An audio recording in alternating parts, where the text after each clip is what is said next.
Hello, you've reached Sabrina with SabrinaSnazzyTips.com. And one thing I would like to do on my channel is this particular segment about seniors over 50 and about different things that we experience life over 50. So recently I underwent a total thyroid surgery. The scar is here. Honestly, it might be glue. When I went to go see my doctor at post-op, he stated just to scrub it and stuff like that. Honestly, I'm still washing it with soap, mild soap water, and sometimes just water, gently, just in case that's part of my incision.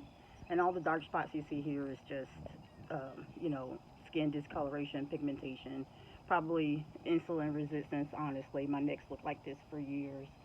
I'm not diabetic, however, like I said, I know sometimes they say when you have the dark areas around your neck, that's could be insulin resistance. Anyway, though, so I've been borderline on and off throughout the years. I just want to talk about some of the struggles that women and men we go through over 50, and you will eventually meet Mr. Snazzy Tips to see what it's like for my husband being a senior over 50. So let's talk about surgery over 50. So let me tell you, it's a lot different than when you have surgery in your 30s and 20s and things of that nature. The only thing I had done up until this point, as far as being put under, I do have two boys that I had C-sections for. So again, I've had two C-sections in my life. I've had dental surgery. I've had laser dental surgery. I still need some tooth work and bridge and crowns and things of that nature. So I've been put under for that in my early 20s for all of my wisdom teeth removed, and I've had an endoscopy done where I was put under as well. Not too many times, maybe 4 or 5 times in my whole life. So when you're over 50, having that surgery done is no joke. And honestly, the surgery went great. My neck itself was fine. I found out 3 days before that I needed a root canal on a crown that I have. So that was no fun. As well as the post anesthesia headache that I had for about 2 or 3 days. The whole side of my face where the abscess was from needing the root canal was horrendous. It was making my whole side of my face hurt. So I think that was exacerbating things. So honestly, my throat itself was fine. The major thing was getting that abscess taken care of, which I have. So I've got the temporary filling, the root canal done. Now I just have to get the permanent filling done. So definitely on the mend. It's been 5 weeks since surgery. They run your calcium levels when you have your thyroid removed. My calcium levels look great, but my surgeon said it's still too soon to run my levels to see if the hormone replacement is at a therapeutic level, meaning that is it too strong, not enough, that kind of thing. So I'm gonna have that done in early May. So far so good. I haven't had any crazy things going on with taking the medication or anything of that nature. So unfortunately, I had three large nodules that were all about the size of a lemon. I think they were 4 or 5 centimeters each. And when I looked that up, it said they're about the size of a lemon. So it was advised that I had those removed based on the fact that they were so large. Luckily, they are not cancerous. So spoiler alert, I do not, none of the nodules were cancerous, but they have been removed. So that was one thing that was recommended. So I'm glad I had it done.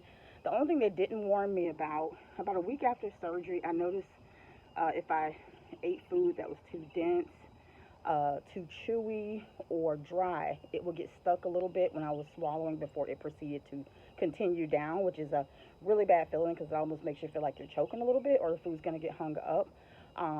It's gotten better over the last week or so.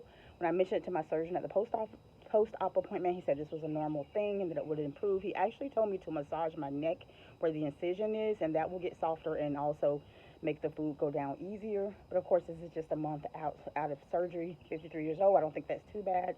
But again, I guess one of the things I wanted to stress, I've never experienced a post anesthesia headache before, so I don't know if it was the age thing. Another thing that was told to me is that when I was during surgery, that my heart rate was elevated so much to the point that they had to give me something to bring it down. So that's not something I'm used to having have happen. I know that when I've been under anesthesia in the past, the most reaction I've had is a problem waking up after anesthesia, like it just being very groggy, hard to arouse, those kind of things. Never had a reaction per se, but again, that's the only thing. But as far as the headache for 3 days, and again, all of that could have been as a result of my tooth and things of that nature. So the only advice I really have, surgery over 50, you know, Unfortunately, um, I did do some research about the thyroid. They do have ablations and things of that nature. I don't know if it was recommended for mine. I did not have a biopsy done based on the size of all three of them. My surgeon said sometimes biopsies can miss certain, cancers um, when they're that large. Not that they, even, but he supported anything I wanted to do. Great surgeon, but basically said it was my decision. But I went ahead and decided to go ahead and do the surgery. But there are ablations that can be done. They don't do that at my hospital. But like I said, that's something you have to discuss with your surgeon to see if that's an option for you. And I have heard through word of mouth and friends that sometimes when their relatives and loved ones have had that done, they've had to go back for repeat ones. So it's not exactly a foolproof thing. And with the size mine were, it was probably just best to go ahead and have it done. But yeah, other than just the food getting caught a little bit, that was the only thing that was really surprising for me. But yeah, surgery over your 50s is definitely no joke. The only thing I can advise you to do is be the best version of yourself as far as your fitness is concerned, is to take accountability for your fitness, try to be as fit as possible. I was given a peak flow meter, I think that's what they're called, to keep my lungs healthy.